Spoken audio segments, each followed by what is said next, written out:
আমরা কি আসলে কোনো সিনেমার গানে আপনাকে পাবো কিনা? আমি এই অপরচুনিটি নিতে চাই বলতে চাই যে হ্যাঁ আমি সিনেমা গান গাইতে চাই। যদি কেউ মনে হয় যে আমার গলা আমার টেক্সচারটা ইউজ করে যদি কোনো রকমের সিনেমা গান আছে আমার জন্য ভালো, আই এম রেডি, আমি করবো ডেফিনেটলি। এমনি এমনি বাপ্পাদার সঙ্গে একটা দুটো করা হয়েছে। তো এলিটাকে আমরা একটু কম কম পাচ্ছি, এটা কেন? কাজ আসলে করা হচ্ছে না যে তা না, কাজগুলো সামনে ডেফিনেটলি রিলিজ হবে। মানে সামনে কি কোনো ধামাকা আছে এই বছরে? জি এই বছরে ডেফিনেটলি ভালো কিছু কাজ আসছে। আমি অনেকের সাথে, অনেক মিউজিক ডিরেক্টরের সাথে কাজ করছি। ভেবেছিলাম ঈদে বের করবো, হয়নি। পয়লা বৈশাখ হয়নি। দেখি সামনে যদি ঈদে কিছু বের হতে পারে, বাট এই বছর ডেফিনেটলি কিছু না কিছু বের হতে। এক হচ্ছে ঢাকায় আমাদের বেশি কিছু করার নাই, তো সবাই মিলে দলে বলে গিয়ে যদি একটা ভালো কাজ করি, দ্যাট ইজ সিনেমা দেখা, সুন্দর করে বসে পপকর্ন নিয়ে, ড্রিঙ্ক নিয়ে বসে যদি ফ্যামিলির সাথে, বন্ধুদের সাথে যদি সিনেমা দেখতে পারি এবং এই সিনেমাগুলো নিয়ে পরে গিয়ে সমালোচনা করা, গানগুলো কেমন হয়েছে, অ্যাক্টিং কেমন হয়েছে, আমার মনে হয় এগুলো খুব কনস্ট্রাকটিভ কিছু ডিসকাশনস, এবং এগুলো করার যদি আমাদের অপরচুনিটি থাকে তাহলে অবশ্যই করা উচিত।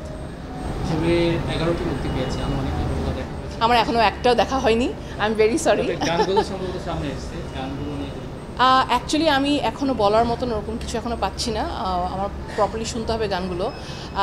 এখন তো মাত্র ঈদ আর এই নববর্ষর ঠিক পরপর এখন আমি ঢাকায় ছিলাম না, আসলে আমি দেশের বাড়ি গিয়েছিলাম, গ্রামের বাড়ি গিয়েছিলাম কয়েকদিনের জন্য, তো ওখানে গিয়ে আসলে আমি টাইম পাইনি, বাট আমি খবর রাখছি, সোশ্যাল মিডিয়াতে দেখছি, এবং আমি খুব আশা নিয়ে আসলে একটা প্ল্যান করছি সামনের সপ্তাহে গিয়ে সবগুলো দেখবো।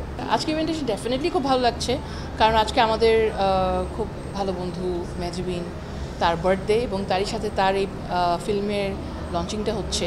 তো মানে একটা না, এখানে আসলে দুটো ওকেশন আছে যেটার জন্য আমরা সবাই, এমনিতে তো তার জন্মদিনের জন্য আমরা হয়তো কোনো না কোনো একটা সময় একসাথে হতাম, দুপুরে হোক বা রাতে হোক, তো ভালোই হয়েছে যে ওর ফিল্মের লঞ্চিংয়েই আমাদের সবার সাথে আসলে দেখা হয়ে যাচ্ছে।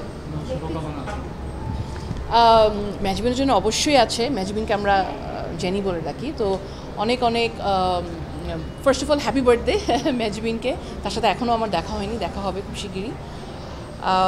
অনেক শুভকামনা তাকে। আমি আশা করি যে আজকের দিনটা এই যে বন্ধুদের সাথে তো সে আছেই, তার ফ্যামিলির সাথে যেন সুন্দর করে সে কাটাতে পারে, এবং আরও ভালো তার, সে তো অনেক ভালো কাজ করছে, আরও ভালো কাজ তার থেকে চাই, এই দাবিটা রাখছি তার কাছে।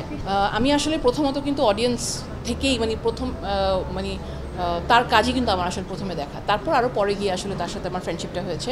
তো আমি বলবো যে আমি ডেফিনেটলি ওর অনেক বড় একজন ফ্যান, এবং খুব কম টেলিভিশনে যখন সে কাজ করতো আমি দেখেছি খুব কম কিছু, আসলে এভাবে বলাটা ফেয়ার হবে না অন্যদের জন্য, বাট মেজবিনকে আমি দেখেছি সবসময় নতুন ক্যারেক্টার। একমাত্র ওয়ালটন এসি দিচ্ছে 1 বছরের রিপ্লেসমেন্ট গ্যারান্টি এবং কম্প্রেসারের 10 বছরের গ্যারান্টি। ট্রাই আউট করার জন্য সে সবসময় খুবই এক্সাইটেড থাকতো, এবং সে চাইতো, সে বলতো যে আচ্ছা আমাকে একটু ডিফারেন্ট কিছু দেন, ডিফারেন্ট একটা রোল দেন, আমি একটু অন্যরকম কী করতে পারি, এবং এই যে চাওয়াটা, এটাই কিন্তু আমার কাছে মনে হয় যে খুবই হেলদি একটা চাওয়া, এবং সে যে ভালো কাজ করতে চায়, সে খুবই কী বলবো পরিশ্রমী, এগুলো বোঝা যায় আসলে। তো আই এম ভেরি হ্যাপি যে মেজবিন আজকে এই পর্যন্ত এসেছে, এবং ডেফিনেটলি সে আরও অনেক দূর যাবে।